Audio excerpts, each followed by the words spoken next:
Y arranca la campaña para las elecciones europeas del próximo 25 de mayo. Previo a este inicio de campaña, Izquierda Unida llevaba a cabo un acto celebrado en la Casa de la Cultura el pasado miércoles. Al mismo asistió Granada Santos y el candidato Tasi Oliver.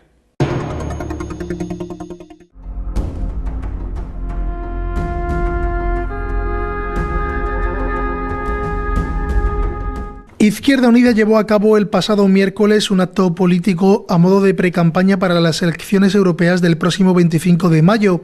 Medio centenar de militantes y simpatizantes del grupo de izquierda se dio cita en la Casa de la Cultura para escuchar la ponencia de Castor Mejías, Granada Santos y Tasi Oliver, este último candidato de los comicios europeos. Tanto uno como otro destacaron la importancia de votar en unas elecciones en las que los españoles se juegan muchísimo, ya que más del 70% de las normas que salen de las instituciones españolas vienen promovidas por Europa. Previo al acto, tanto Granada Santos como Tasi Oliver atendieron a los medios para subrayar la importancia del apoyo a la izquierda. Explicarnos brevemente, ¿qué consiste vuestra visita aquí hoy a Las Cabezas? ¿Empiezas tú? Venga, empiezo yo. Bueno, en primer lugar, agradecidísima, ¿no?, de volver a Las Cabezas para estar en otro acto, ¿no?, a raíz de una invitación que nos hace la Asamblea de Izquierda Unida. En este caso, bueno, pues se aproximan, tenemos a la vuelta de la esquina las elecciones europeas, que serán el 25 de este mismo mes, y la idea es poder explicar, compartir y debatir con todos los vecinos y vecinas de Las Cabezas que quieran acercarse en el día de hoy a la Casa de Cultura, pues qué significa no solo las elecciones europeas en sí, el que las personas puedan y quieran y vayan a votar el 25 de mayo, sino qué significa apoyar a una fuerza política como es Izquierda Unida. Vivimos en unos momentos y estamos padeciendo una realidad cruenta, principalmente motivada por una crisis económica, una estafa económica en la que se ha visto inmersa pues prácticamente todas las familias del territorio nacional, ¿no?, y por supuesto también de la comunidad autónoma. En estos momentos creemos que desde Europa se manejan muchos hilos, se puede hacer mucha política. De hecho, la mayoría de las políticas que se practican en las diferentes administraciones, desde las local, pasando por de la comunidad autónoma a la estatal propiamente dicha, vienen dictaminadas por Europa. Por lo tanto, que la voz de la izquierda real y que la representatividad de la izquierda real en el Parlamento Europeo sea fuerte es fundamental. Para ello, lo que le vamos a pedir a la gente, le vamos a informar a los vecinos y las vecinas es que Izquierda Unida puede y debe gobernar con mucha representatividad en el Parlamento Europeo, porque ya está bien y basta ya de tanta tropelía, ¿no?, con respecto a la familia. Se pone sobre la mesa siempre la primacía de las entidades financieras, se condonan deudas a las entidades financieras y volvemos a no condonar la deuda de las familias que están viendo estamos viendo, ¿no?, en el territorio nacional cómo existen cifras dispares, ¿no? Por un lado, en el año 2013 aumentaba el número de familias que vivían por debajo del umbral de la pobreza y al mismo tiempo aumentaban las fortunas. Es algo que no atiende a razones, a la lógica, ¿no? Y esto es producto de las políticas que priman en estos momentos, la política de la Troika, que antepone, como ya he dicho, los beneficios de las entidades financieras frente al de la familia y el que crea las desigualdades. Por lo tanto, es el momento del pueblo, es el momento de la ciudadanía y al pueblo solo lo salva el pueblo. Y eso es lo que venimos a decir, ¿no?, desde Izquierda Unida, que Izquierda Unida debe ser fuerte en Europa, que debemos romper con el bipartidismo y que debemos tener una voz, como ya digo, grande y fuerte en Europa para poder hacer otro tipo de política, no una alternancia de poder, sino otra política. Tasi, se anuncia una gran abstención.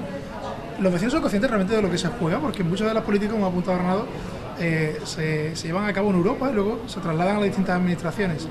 ¿Qué se puede hacer para invitar a los vecinos a votar? A ver, los vecinos no son conscientes de lo que nos jugamos en Europa, ciertamente, y además creemos que no ha interesado en estos 30 años que se sepa todo aquello que se decide en Bruselas, sinceramente. Granada apuntaba bastante bien enfocada acerca de lo importante por lo que se decide en Bruselas, que son estas elecciones, estas y todas las anteriores, estas quizás más.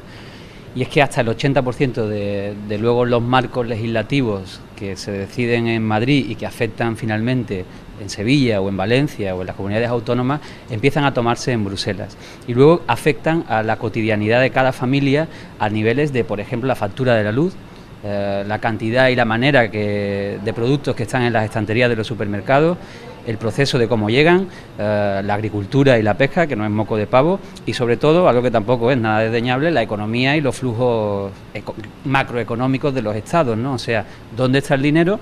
¿Qué hacemos para reinvertirlo? Y sobre todo, ¿dónde y cómo se pone ese dinero? Si os parece poco importante, habría que decirle a todos los vecinos estas decisiones, a nosotros no, evidentemente, ¿no? Y no deberíamos de dejar en manos de otros la decisión acerca de hacia dónde van esas políticas. El gobierno de Madrid empieza en Bruselas, el gobierno de Berlín empieza en Bruselas, el gobierno de Roma empieza en Bruselas y la desdicha o dicha que tienen las familias españolas empiezan en Bruselas. Y si no interesa que esa idea tan clara, tan nítida y tan real sea consciente el pueblo de ella, es porque en Bruselas precisamente es donde se manifiesta también una sospechosa connivencia entre los dos grandes partidos que han estado en estos 30 años gobernando tanto la mayoría de los Estados-nación como a la propia Unión Europea. El 73% de las ocasiones, Partido Popular Europeo y Partido Socialista Europeo votan lo mismo en Bruselas. En cuestiones económicas, esta cifra se eleva hasta el 100%, o sea, están el 100% de las veces de acuerdo en las grandes líneas económicas, por ejemplo, dónde se pone el dinero, si salvando a bancos o salvando a personas, en Bruselas, ¿no? Luego tenemos que legislar nosotros sobre esas premisas que nos imponen. Hay 13 gobiernos de 28 de la Unión Europea que están sostenidos por gobiernos entre el Partido Socialista respectivo de ese Estado y el Partido Popular respectivo de ese Estado. Uno, como Alemania, que marca toda la directriz principal, junto a Francia, de la propia Unión Europea, ¿no? Y también la gente tiene que saber, porque influye directamente en la toma de decisiones, que la Comisión Europea, que tiene 26 comisarios, está formada por 20 comisarios del Partido Popular Europeo y algún liberal, y 6 del Partido Socialista Europeo.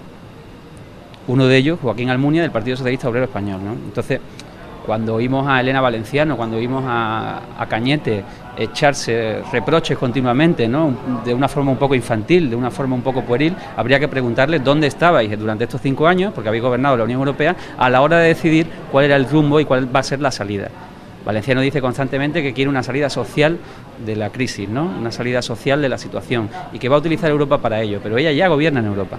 Hay 6 comisarios que pertenecen a su espacio político y no han decidido acerca de precisamente ese rumbo, ¿no? La gente tiene que ser consciente de eso. O sea, la gente tiene que ser consciente de que hay un hilo umbilical, un cordón muy fino que une lo que se decide en Bruselas con lo que finalmente ellos tienen que sufrir en nuestros pueblos y ciudades.